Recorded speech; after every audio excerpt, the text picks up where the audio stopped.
abakunzi ba The SYB Show uno munsi nkuko tumaze iminsi muri Sophos turi kumwe n'umushinga ntahe n'umukenyezi wiwe baba hano muri Sophos tugira tuvugane kubijyanye n'ubuzima bwa misi yose. Urabona ko habaye ihinduka aho twari iwacu muri Afrika na turi baraza kwidondora. Umushinga ntahe witwa nde? Ngitwa Phineas. Phineas ndirariha. Okay, usanzwe hano muri Sophos? Usanzwe mbanga muri Sophos sindahama niho ndashiki. Kuva ryari?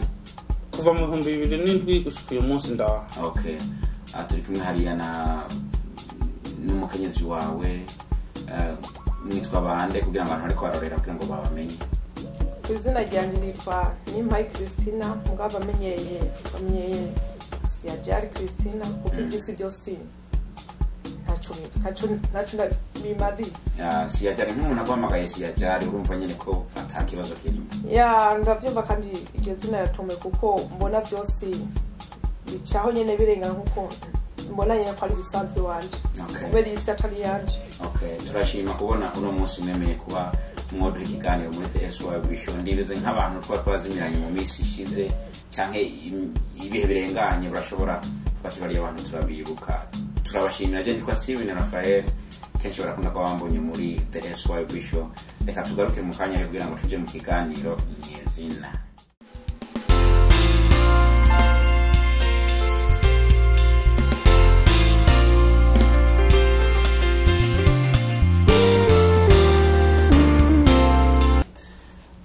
Nkuko doje kuvuga mwatwidondoye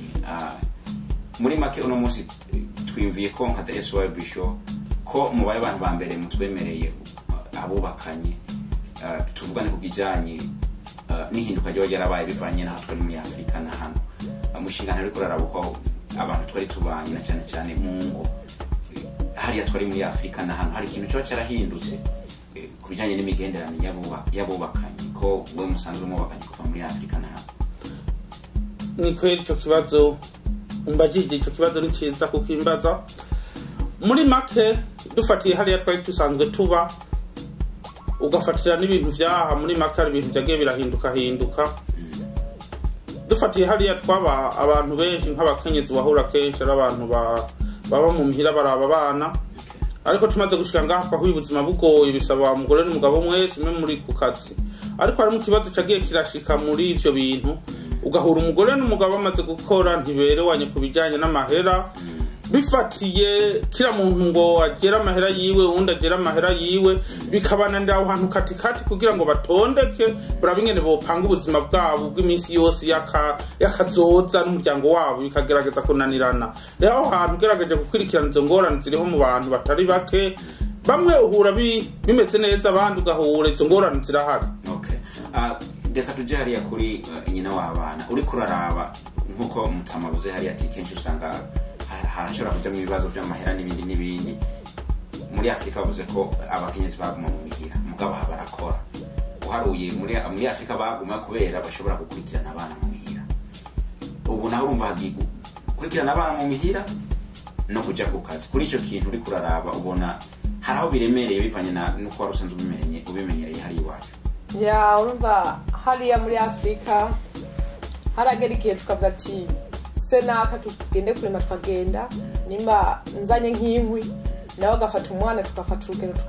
tukaheza akazi doje kurima wacama dutaha muhira nimba ndatora inkwi nka cyane umuriro nkavuga ati mfata umwana kamufata aho rero imvura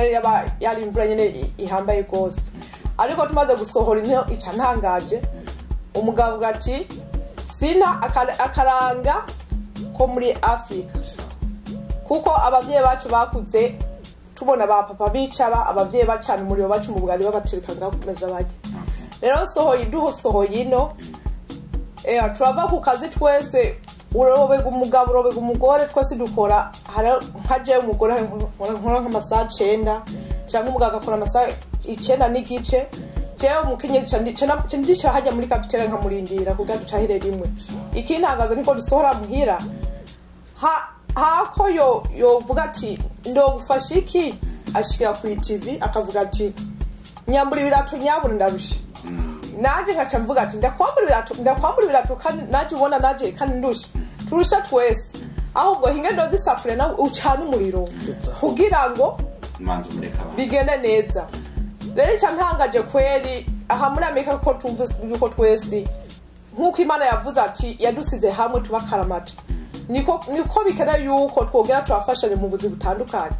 Canke ndashobora nk'umwana ariko ararira mu bitugu kavuga sana ntorera umwana kavuga ati harakamuve ngaho kwita karyoshe ntabwo ndohoka kamuve ngo je gutora uwo mwana ahubwo cyane runyarutsa kugira ngo inge ndashonje. Rero ngaha muri Amerika kweri abagabo bashobora kwisubirako nk'uko tuba twavuye ku kazi turushe tugafashanya kugira twese imibiri yacu twese ibirushe kandi tuba dukwiye kugira kuruhuka. Jewe ndibaza kuri icyo kintu uri kuraraba kenshi hari ibintu muri twebwe bikwiye guhinduka kuko sinzi umushinga nayo hari yakora icyo kintu ko hari cyo kivuga ko kuko uharuye nko kujya ku ishure usanga umukenyezi niwe yiruka kwangira abana akagira gute kandi ashitse nanje humva niko ndavuga nanje bimeze uko sinzi ko hari cyo wo kivuga ko ubona ko bari ikwiye guhinduka cyangwa nako biba bikwiye kubananya bimeze gute. Ya muri make icyo hinduka cyobaho iyo mumaze kuva ku kazi mwese mukagerageza gufashanya ibikorwa byo babiri muhajya mu rugo muga hariho ibindi bikorwa navyo uhura kenshi biraba moja kwa moja direct ku bagore ariko hari ibyo hinduka abagabo nabo bishobotse bagafasha nimba ho bahari ibi bikorwa bindi ariko ntatahuye mu byo ariko aravuga ati ugahura umugabo yicaye hajya ntabwo byo kugufasha na kimwe ngira mugaye ariko bivuga nka kubandi hariya je suko biri ndagerageza mu bintu bishoboka byose. Rero nanje cyo ndovuga nuko ndovuga ati nimba byo babimeze uko ibikwiye guhinduka byoba nk'akarore uri kuraraba ngene usanga ivyo bintu bigenda nkukuruha hagati y'umugabo n'umugore bivanye n'induka twasanze hano mu iki gihugu uri kuriyumvira ubona uruha cyane ari je ndiyumvira ko mukuruha bivana n'akazi umuntu abakora arahura umugore akora akazi karemeye ugahura ararusha cyane aho umugabo akora akazi karemeye ugahura ararusha cyane. Ubigwijije ku kazi no muhira icyo nashase kubaza ku kazi no muhira ugwijije abantu bakora cyane tuvanye na system y'ibihugu turimo haba Australia haba hano muri Amerika ugereranije wiyumvira ubona baruha cyane ari barabo nimba nkuko kwavuze nimba ariko byo babimeze umuntu w'umugore ko ravuye ku kazi akaba ari we yongera gukora bya bintu byo muhira byose birumvikana moja kwa moja ko ari warushe cyane kuri ko wa mugabo kubera nyene yavuye hariya yashitse aruhuka. Abakunzi ba SYB show ni Steven Raphael tukaba twahuye n'umuryango uba muri Sufos tukatwo turavugana ku kibazo ndazi ko kiri mu ngo nyinshi ndazi hari umuntu azovyumva acavuga ati naje biruko gusa twebwe nk'abarundi kusanga bigoye kugira ngo twemere abo turibo nivyo turiyo mugabo ukwemera abo turibo nivyo turibo bizotuma haba ihinduka. Reka tugaruke mu kanya kugira ngo tubandanye n'ikiganiro cyacu turi kumwe na nde Phineas Ndirariho na Siaja Christina turagarutse mu kanya. Jenny Tadiane Muite nkabamba muri South Dakota nkaba ndumukinyi umwe muri Bahowood keshi na keshi ndakunze kurorera SYB show murakoze. Reka tubandanye n'ikiganiro cyacu ngo turiko twavuga ku bijanye n'ibigize ingo z'abantu canke naho tuba tubaye ukumwa je ngahanizire ko ngira mwa mufise nk'amafamiye yo yasigaye muri Afrika sivyo? Yego nico siyajari ndibaza ko byo bari nukonya hari ikindi kibazo bibonekana ku mengo kirakunda ni nkingora bahizi ku miryango hagati y'abubatsi abantu bose baje bava muri Afrika ugasanga hari ubafite imiryango papa mama basige muri Afrika bibonekana ko bakeneye imfashanyo kuri ico kintu nkingo usanga ziri mu bibazo bituruka ngaho mushinga ntaye ushobora kubivuga kwiki. Kuri ico kintu nk'abantu baje basiga imiryango hariya cyari ikintu coroshe cyane ariko ahantu haza kuzira ingorane ni ku ruhande rwo gufasha irya miryango hura atampango iriho itomoye kati y'abarya abantu basize imiryango hariya kati y'umugore n'umugabo iyo boshiraho impango itomoye ati rero mu gufasha turofasha bagashiraho urutonde rumeze neza ati mu gufasha iriya miryango yacu turotangura uku tugende mpakaha twongere dusubire uku mpakaha byoba bitomoye ariko ingorane niho ziza kuzira uhura baca batangura bya bindi byo kubafasha atari urutonde rutomoye bafise. Ku ruhande rw'umugabo n'umugore ugasanga buri muntu afashe ingingo yisunze umuryango wiwe niko washatse kuvuga niko byoba bimeze. Urumva birashobora kubuko ariko hamwe hari umugabo umubwira ati nkuko yabivuze ati ngene utangura umuryango wanje nkuko jewe uko mfune tuswe akahese kuvyerekeye akazi uravye ku muntu ngene akora akazi gagumye ningene abiri cyuye kutuga rero reka dutangura ku muryango wanje kugira ngo nawe umuryango wawe tuzogera tuzowuhereze rero kubwara umugabo acavuga ati ndi umugabo mu rugo ndavuze wase aho nyene calm down naho rero urumva nawe wibuke cyacu yubira na yanzara hamwe hari utagena kubyuka kubita ibiyiko bibiri ugasa ku line uvuga ati najewe rero nkorera amahera ndizi check reka nagere ntitishemwo arukiye kugena naje ndugikire rwanje rero urumva bica bigenda uko rero cyuma abantu batumvikana kugira ngo gufasha dufate nk'akarorero kuko umuntu atazi imyaka bishobora kumara hano nkamwe bibandanije nk'uko nkingo usanga ibyo bintu birimo mwebwe nk'abantu mufatanye muri hamwe bimeze neza mushobora gutanga nk'impanuro nyabaki kuko bibandanije nk'uko abari uruvyaro hashobora kuba hari uruvyaro runini cyane ugasanga umugabo yifitiye ingingo ziwe cyangwa imigambi yiwe ugasanga umugore yifitiye imigambi yiwe mugabo hakaba hari iki imiryango iba yasigaye hariya hakaba n'umuryango bavamo mwebwe kuri icyo kintu hamwe birinze bibandanya nk'uko ubona bizoca bivamo iki cyangwa ubona kuva mu ikimereye kuri ruhande rwawe mbona kubwanje yani bibandanye nimba hariho abantu bakibananye muri ivyo bintu mbona tana hamwe bizobashitse kuko dumaze gusonga muri Amerika bavuze ati yuko ikintu cya mbere gikuru umega ngo arimbwa gucya kabiri n'umwana gucya gatatu n'umugore rero umugabo rero umva ntakivugwa mu bantu rero urumva rero bakurikije aka karere kunga ko muri Amerika bazosanga yani bazosanga barataye ibintu byinshi cyane kuko hari muri Afrika umutwe n'Imana ivuga ati umutwe n'umugabo rero tamaje kumviza ibyo umugabo wakubwira mbona yuko aka karere mbona ikintu kiri kuri abo bantu mbona ko icyo ndabahanura bokwisubirako kugira ngo bonone ingo zabo murakoze sinzi gushingana n'ako icyo kivuga cyo ndokivuga ko nanje nsa n'umwunganira uwo nimba harimo abantu byo byaragoye mu ubwo buryo nuko bogerageza bakisubirako bagahera ku uyu munsi babumvise amajambo turi kuvuga n'izi impanuro turi gutanga nimba byo babituriko twebwe aho byo babiri ku wundi wari wo wose bagahera aho nyene bakagenda bagapanga isike gitomoye ati mu gufasha turoriha amabili yose tuje kuri amabili yose turaba kandi twosigaza nk'ibalance ati mabali abantu bo gufasha nabo tugerageza kupanga kuri sike ati bigende neza ku mpango apana kufa kwihitira ngo gendage gutuma ubundi ndagize ibi uzosanga ataco bashikako na kimwe. Bashimira koze cyane reka tubashimire cyane kubona mwemeye ko tuvugana jewe ba muri Houston naraje kandi nashikiye aha no bashimira cyane ko mwanyakiye no ko mwatumye nshika hano ko naramenyanye n'abantu benshi nk'umuryango wiwanje kandi abashimire cyane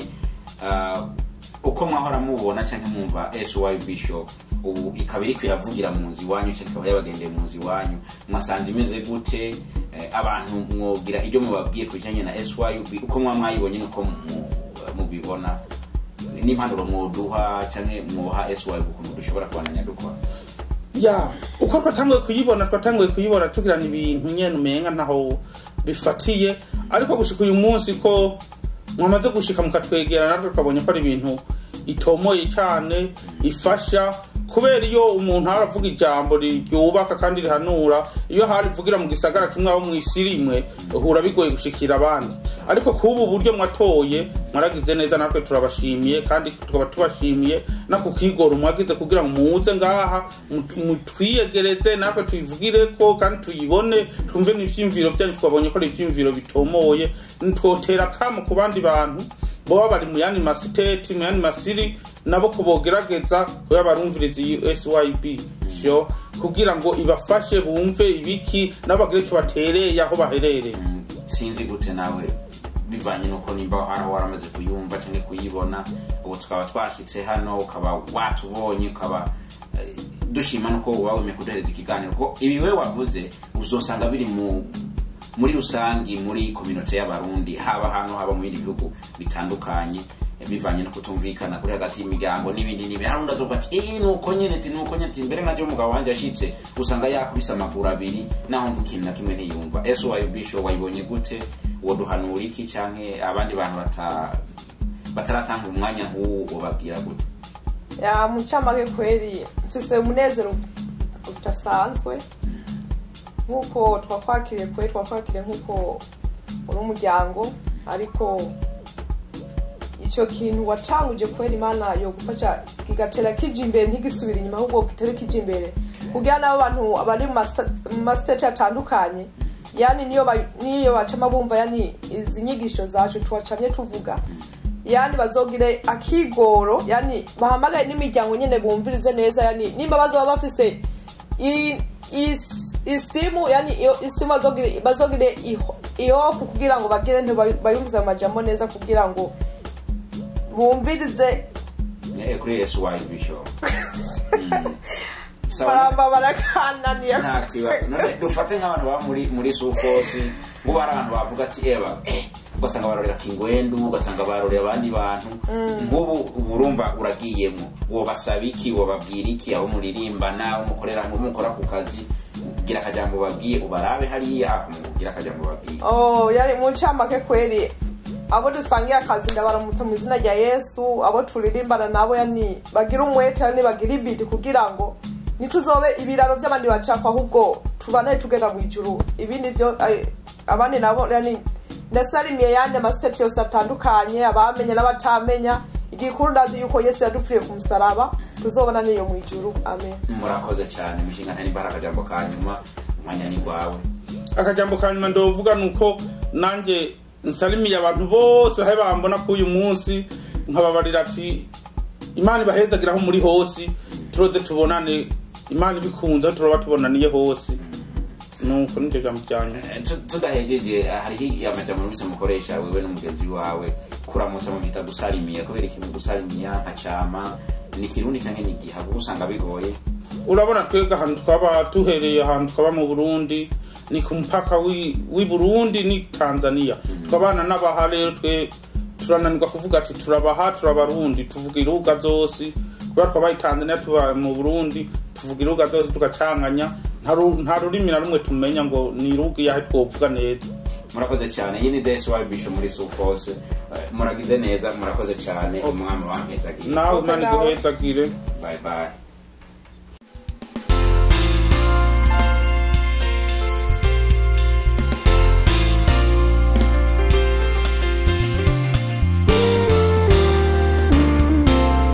wewe ukari mu biganiro